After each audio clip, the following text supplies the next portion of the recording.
بسم الله الرحمن الرحيم. إذا الشمس كورت وإذا النجوم انكدرت وإذا الجبال سجرت وإذا العشار عطلت وإذا الوحوش حشرت وإذا البحار سجرت وإذا النفوس زوجت وإذا الموءودة سئلت بأي ذنب قتلت وإذا الصحف نشرت وإذا السماء كشطت وإذا الجحيم سعرت وإذا الجنة أزلفت علمت نفس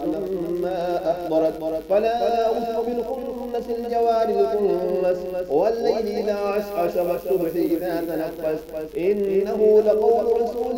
كريم ذي قوة عند ذي العرش مكين مطاع ثم أمين وما صاحبكم بمجنون ولقد رآه بالأفق المبين وما هو على الغيب بضنين وما هو بقول شيطان رجيم فأين تذهبون إن هو إلا ذكر للعالمين لمن شاء منكم أن يستقيم وما تشاءون إلا أن يشاء الله رب العالمين.